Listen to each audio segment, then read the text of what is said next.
નમસ્કાર, ગ્લોબલ એક્સપ્રેસમાં તમારું સ્વાગત છે. હું આપની સાથે ચેતન. આજના અમેરિકાના તારીખ 20 ફેબ્રુઆરી 2026ના મુખ્ય સમાચારોની આપણે વાત કરીશું. અમેરિકામાં રહો છો, અમેરિકાના રોજના ગુજરાતીમાં અપડેટ જાણવા માટે ગ્લોબલ એક્સપ્રેસને સબસ્ક્રાઇબ કરવાનું ભૂલતા નહીં. આજના અમેરિકાના મુખ્ય સમાચારોની આપણે વાત કરીએ તો શું તમે વિદેશથી મોંઘા આઈફોન કે પછી 2 લેપટોપ લાવવાનું વિચારી રહ્યા છો? તો તમે ચેતી જજો. ભારત સરકારના 2026ના નવા કસ્ટમ નિયમોમાં એક એવો ટ્વિસ્ટ આવ્યો છે જે તમને જેલના સળિયા પાછળ ધકેલી શકે છે અથવા તો તમારા હજારો રૂપિયાનો દંડ પણ તમને લગાવી શકે છે. જૂના અને નવા સામાન વચ્ચેની પાતળી રેખા અને અતિથિ એપનું નવું ડિજિટલ ચક્રવ્યૂહ શું છે? જાણો કઈ ભૂલ તમારા સપનાના પ્રવાસને એરપોર્ટ પર જ બરબાદ કરી શકે છે. આ પછીના સમાચારોની આપણે વાત કરીએ તો ઓહાયોના સ્પ્રિંગફિલ્ડમાં એક ભયાનક રાત્રે સર્જાયું એવું કાંડ જેણે આખા અમેરિકાના ભારતીય સમુદાયને હચમચાવી દીધો છે. એક લાપતા મહિલા, લોકેશન ટ્રેકિંગ અને મોટેલ માલિક દિલીપ કુમાર પટેલ દ્વારા રજિસ્ટરમાં કરાયેલી છેકછાક પાછળનું અસલી રહસ્ય શું હતું? શું ખરેખર અપહરણકર્તાને બચાવી રહ્યા હતા કે પછી કોઈ મોટું ષડયંત્ર હતું? પોલીસના બોડી કેમેરામાં કેદ થયેલા એ દ્રશ્યો જેણે બધી જ પોલ ખોલી નાખી. આ પછીના સમાચારોની આપણે વાત કરીએ તો ઓનલાઈન શોપિંગના ફીડબેકથી શરૂ થયેલી એક લવ સ્ટોરીનો અંત આટલો ભયાનક હશે તે કોઈએ વિચાર્યું પણ નહોતું. સુરતનો એક સામાન્ય સેલ્સમેન એઝાઝ પટેલ કેવી રીતે અમેરિકાની એનઆરઆઈ મહિલાનો વિશ્વાસ જીતી તેમને સાઉદી લઈ જઈ નિકાહ કરી બ્લેકમેલ કરવા લાગ્યો અને 50 લાખનો ફ્લેટ અને 60 લાખ રૂપિયા રોકડા અને 18 તોલા સોનાના મોહમાં ખોવાયેલા આ હની ટ્રેપ જેવા કિસ્સાનું અસલી સત્ય જાણી તમે ચોંકી જશો. આ બધા જ સમાચારોની આપણે વિગતે ચર્ચા કરીએ. આપ જોતા રહો ગ્લોબલ એક્સપ્રેસ.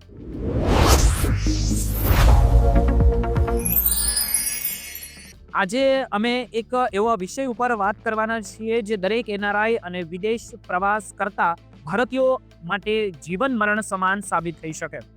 ભારત સરકાર વર્ષ 2026 માટે કસ્ટમ અને બેગેજ રૂલ્સમાં ધરખમ ફેરફારો કર્યા જેની સીધી અસર તમારા ખિસ્સા પર પડવાની છે. જો તમે અમેરિકા, લંડન કે પછી દુબઈ કે પછી કોઈ પણ દેશમાં કે પછી દેશથી પાછા આવો છો, લેપટોપ, મોબાઈલ, ટેબ્લેટ કે પછી મોંઘી લક્ઝરી ઘડિયાળો લઈને ભારત આવી રહ્યા છો તો આ આખી વિગત ધ્યાનથી સાંભળજો. દરેક એનઆરઆઈ માટે ખૂબ મહત્વની છે. અધૂરી માહિતી તમને એરપોર્ટ પર મુશ્કેલીમાં મૂકી શકે છે. સૌથી પહેલા તો એક મોટા રાહતના સમાચાર આપી દઉં કે ભારત સરકારે ડ્યુટી ફ્રી એલાઉન્સના એક મર્યાદિત જે પહેલા 50,000 રૂપિયા હતી તેને વધારીને હવે 75,000 રૂપિયા કરી દીધી છે. આ નિયમ તમામ ભારતીય પાસપોર્ટ ધારકો અને ભારતીય મૂળના વિદેશી નાગરિકો પર લાગુ પડે છે. એનઆરઆઈ માટે જેઓ વિદેશમાં 3 દિવસ કે તેથી વધુ સમય વિતાવીને ભારત પરત ફરી રહ્યા હોય.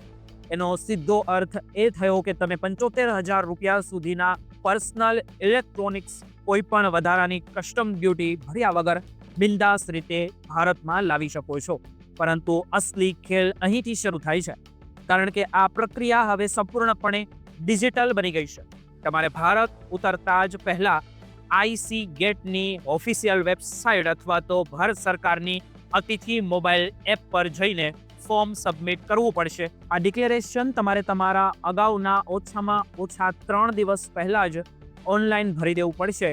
જો કે તેમાં છેલ્લી ઘડીએ ફેરફાર કરવાની સુવિધા પણ આપવામાં આવી છે. હવે સૌથી મોટો પ્રશ્ન તો એ છે કે શું મુસાફરો 2 લેપટોપ સાથે લાવી શકે? તેનો સીધો જવાબ છે હા, પરંતુ તેમાં એક મોટો વળાંક છે. વર્ષ 2026ના નવા નિયમ મુજબ તમે એક નવું નકોર લેપટોપ ડ્યુટી ફ્રી લાવી શકો છો, પણ બીજું લેપટોપ જો જૂનું અને વપરાયેલું હશે તો જ તેને ટેક્સમાંથી મુક્તિ મળશે. એરપોર્ટ પર કસ્ટમ ઓફિસર તેમની તપાસ કરી શકે છે. શું ખરેખર બીજું લેપટોપ પર્સનલ વપરાશમાં હતું કે વેચવા માટે લાવ્યા છો? જો તમે બંને લેપટોપ નવા લાવો તો તેની કુલ કિંમત 75,000થી વધી જાય તો તમારે ટેક્સ ભરવો પડશે. જો કે ટેક્સ ભરનારાઓ માટે એક ખુશખબર એ પણ છે કે 1 એપ્રિલ 2026થી કસ્ટમ ડ્યુટી 20%થી ઘટાડીને માત્ર 10% કરી દેવામાં આવી છે. આ ઉપરાંત જો તમે લાંબા સમયથી વિદેશમાં સ્થાયી થયા છો, જેમ કે 3 મહિનાથી લઈને 2 વર્ષ સુધી, તો તમને ટ્રાન્સફર ઓફ રેસિડેન્ટ અલાઉન્સ હેઠળ વધારાની મોટી છૂટછાટ પણ મળે છે. જે લોકો 2 વર્ષથી વધુ સમયથી વિદેશમાં છે તેઓ તો 7.5 લાખ રૂપિયા સુધીનો સામાન ડ્યુટી ફ્રી લાવી શકે છે. હવે વાત કરીએ કે મોબાઈલ ફોનની, તો પર્સનલ વપરાશ માટે તમે 2 ફોન લાવી શકો છો, પણ જો નવો આઈફોન સીલ પેક બોક્સમાં હશે તો તમારે તેની જાણ કરવી પડશે, અને જો તેની કિંમત મર્યાદા કરતાં વધુ હશે તો ટેક્સ લાગુ પડશે. આ જ નિયમ ટેબ્લેટ અને સ્માર્ટ વોચ માટે પણ લાગુ પડશે. ખાસ યાદ રાખજો કે જો તમે લિમિટ કરતાં વધુ સામાન લાવતા હો તો એરપોર્ટ પર રેડ ચેનલ પસંદ કરીને સ્વેચ્છાએ તેની જાણ કરવી જોઈએ, નહીતર સામાન જપ્તીના સાથે કાયદેસરની કાર્યવાહી પણ તમારી સાથે થઈ શકે છે. સરકારનો મુખ્ય હેતુ એ છે કે પર્સનલ વસ્તુઓ લાવનારાઓને કોઈ તકલીફ ન પડે, પણ જે કોમર્શિયલ હેતુથી લાવતી વસ્તુઓ, ચીજ વસ્તુઓ જે પણ હોય તેની ઉપર કડક નજર રહેશે, જેથી હંમેશા તમારા ઓરિજિનલ જે પરચેઝ બિલ હોય તે તમામ ડોક્યુમેન્ટ્સ તમારે સાથે રાખવા, જેથી એરપોર્ટ પર તમારો સમય અને પૈસા બંને બચી જાય.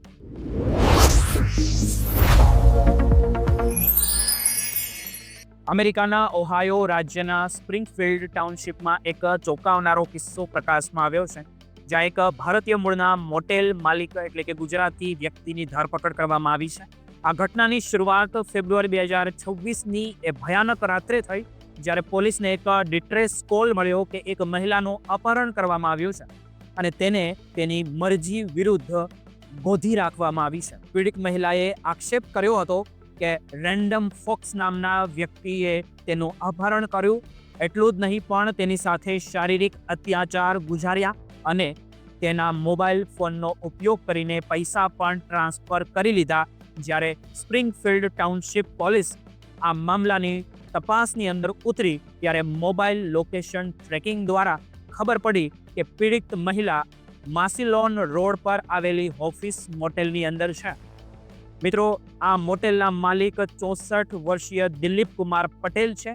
જ્યારે પોલીસની ટીમ ઘટના સ્થળે પહોંચી અને તપાસ શરૂ કરી ત્યારે દિલીપ કુમાર પટેલે પોલીસની સાથ આપવાને બદલે તેમની ગેરમાર્ગે દોરવાનું શરૂ કર્યું. પોલીસે જ્યારે ગેસ્ટ રજિસ્ટર માંગ્યું ત્યારે માલિકે એવો દાવો કર્યો કે તે મહિલા ત્યાં છે જ નહીં, અને એટલું જ નહીં, દિલીપ કુમાર પટેલે જાણી જોઈને ગેસ્ટ રજિસ્ટરમાં છેડછાડ કરી અને એવું દર્શાવ્યું કે તે મહિલા ચેકઆઉટ કરી ગઈ છે.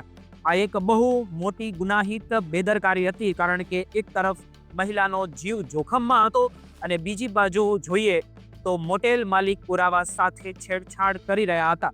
પોલીસે બોડી કેમેરાના ફૂટેજ અને ડિજિટલ લોકેશનની મદદથી આખી રમત પકડી પાડી. જ્યારે પોલીસ મોટેલના પાર્કિંગ લોટમાં પહોંચી ત્યારે ત્યાં રેન્ડમ ફોક્સ અને પીડિત મહિલા મળી આવ્યા હતા, અને રેન્ડમ ફોક્સ પોતાની ઓળખ છુપાવવા માટે પોલીસને ખોટું નામ આપ્યું હતું, પરંતુ તપાસમાં બહાર આવ્યું કે તે પહેલાથી જ વોરંટ ગુનેગાર હતો અને આખી ઘટનામાં દિલીપ કુમાર પટેલની ભૂમિકા અત્યંત એકદમ શંકાસ્પદ દેખાઈ રહી હતી, કારણ કે તેમણે પોલીસને રૂમની સંખ્યા વિશે પણ ખોટી માહિતી આપી હતી, જેના કારણે જે સર્ચ ઓપરેશનમાં મોડું થયું.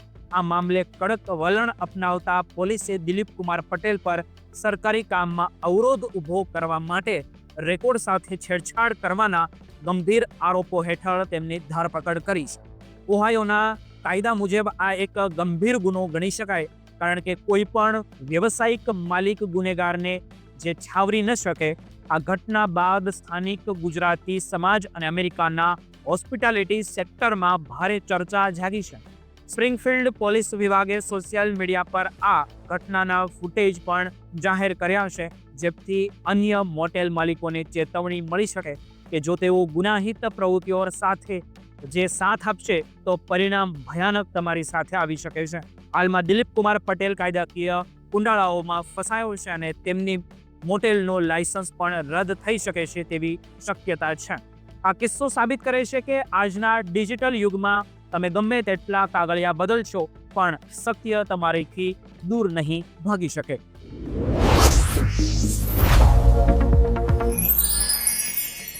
આજે અમે તમને એક એવી ઘટના વિશે જણાવવા જઈ રહ્યા છીએ જે સાંભળીને તમારા રૂવાડા ઊભા થઈ જશે. જો તમે એનઆરઆઈ છો, અમેરિકામાં રહો છો, તો ધ્યાનથી સાંભળજો. કારણ કે આ કિસ્સો વિશ્વાસઘાત, લાલચ અને ભયાનક ષડયંત્રનો છે. સુરત જેવા શાંત શહેરમાં એક એવી ઘટના સામે આવી જેણે અત્યારે આખા ગુજરાત અને અમેરિકામાં વસતા દરેક વ્યક્તિને ચર્ચા જગાવી છે વિચારવા માટે. સુરતની લાલગેટ પોલીસ રામપુરા વિસ્તારમાં રહેતા 31 વર્ષીય એઝાઝ સલીમ પટેલ નામના યુવકની ધરપકડ કરી છે, જે વ્યવસાય તો એક કપડાની દુકાનમાં સામાન્ય સેલ્સમેન હતો, પરંતુ તેના કરતૂતો કોઈ રીઢા ગુનેગારથી કમ નહોતા. આખી ઘટનાની શરૂઆત વર્ષ 2023માં થઈ હતી, જ્યારે અમેરિકામાં સ્થાયી થયેલી એક 40 વર્ષીય એનઆરઆઈ મહિલાએ સુરતની જાણીતી G3 દુકાનમાંથી ઓનલાઈન કપડાં મંગાવ્યા હતા. આ સમયે એઝાઝ ફિલ્ડ બેકના બહાને મહિલાનો સંપર્ક નંબર મેળવી લીધો હતો અને પછી શરૂ થયો વિશ્વાસઘાતનો એવો ખેલ જેનો અંત જેલના સળિયા પાછળ આવ્યો છે. એઝાઝે ધીરે ધીરે મહિલા સાથે વાતચીત વધારી અને તેને પોતાના પ્રેમની જાળમાં ફસાવી દીધી હતી. આ મહિલા મૂળ ગુજરાતની વતની હતી અને વર્ષ 2014માં લગ્ન કરીને અમેરિકા ગઈ હતી, પરંતુ 2020માં તેના છૂટાછેડા થઈ ગયા હતા અને તે ત્યાં એકલી રહેતી હતી. એટલે કે અમેરિકાની અંદર તેની આ મજબૂરીનો ફાયદો ઉઠાવી એઝાઝે તેમને મીઠી મીઠી વાતોમાં ફસાવીને તેમને જાન્યુઆરી 2024માં જ્યારે આ મહિલા હૈદરાબાદ આવી ત્યારે એઝાઝ ત્યાં પહોંચી ગયો અને 20 દિવસ સુધી તેમની સાથે રહીને તેનો અતૂટ વિશ્વાસ જીતી લીધો હતો. એટલું જ નહીં કે તેણે મહિલાના હૈદરાબાદ સ્થિત 50 લાખના ફ્લેટની ચાવીઓ પણ પચાવી પાડી હતી. આ તો માત્ર શરૂઆત હતી, કારણ કે એઝાઝના ઈરાદા ઘણા ખતરનાક હતા. માર્ચ 2024માં તે મહિલાને સાઉદી અરેબિયા લઈ ગયો અને જ્યાં તેણે મહિલા પર દબાણ લાવી તેનું ધર્મ પરિવર્તન કરાવ્યું અને ત્યારબાદ ઓનલાઈન નિકાહ પણ કરી લીધા હતા. લગ્ન પછી એઝાઝ અસલી સ્વરૂપમાં આવ્યો અને તેણે મહિલા પાસે અમેરિકાના વિઝાની માંગણી શરૂ કરી દીધી હતી. જ્યારે વિઝા ન મળ્યા ત્યારે તેણે બ્લેકમેઇલનો સહારો લીધો અને અત્યારે સુધીમાં અલગ અલગ રીતે મહિલા પાસેથી 60 લાખ રૂપિયા પડાવી લીધા. આટલું જ નહીં, લાલચની હદ તો ત્યાં સુધી આવી કે જ્યારે તેણે મહિલાના ભાઈ પાસેથી સુરતમાં 18 તોલા સોનું એવું કહીને લીધું કે તે અમેરિકા મોકલી આપશે, પણ તે ઘરેણાં તેણે પોતાની પાસે જ રાખી લીધા. જ્યારે મહિલાએ પોતાના પાસે સોનું અને ફ્લેટની ચાવી પાછી માંગી ત્યારે એઝાઝે તેને ગંદી ગાળો આપી અને જાનથી મારી નાખવાની ધમકીઓ આપવાનું શરૂ કરી દીધું હતું. આખરે કંટાળીને ભોગ બનનાર મહિલાએ અમેરિકાથી ઈમેલ દ્વારા સુરત પોલીસને ફરિયાદ કરી અને તેના ભાઈએ સ્થાનિક સ્તરે રજૂઆત કરી, જેના પગલે પોલીસે એઝાઝ સલીમ પટેલની ધરપકડ કરી છે. પોલીસ તપાસમાં એ પણ સામે આવ્યું કે એઝાઝ પહેલેથી જ પરણેલો હતો અને તેણે આ બધું માત્ર પૈસા અને વિદેશ જવા માટે કર્યું હતું. અત્યારે પોલીસે તેમનો મોબાઈલ અને લેપટોપ જપ્ત કર્યા છે, પણ ભારતીય ન્યાય સંહિતાની વિવિધ કલમો હેઠળ ગુનો દાખલ કરી વધુ તપાસ પોલીસે હાથ ધરી છે. આ કિસ્સો દરેક એનઆરઆઈ માટે એક લાલબત્તી સમાન છે કે સોશિયલ મીડિયા પર, ઓનલાઈન પ્લેટફોર્મ પર મળતા અજાણ્યા લોકો પર આંધળો વિશ્વાસ ક્યારેય પણ ન કરવો જોઈએ. એ આપણા માટે જોખમી સાબિત થઈ શકે છે.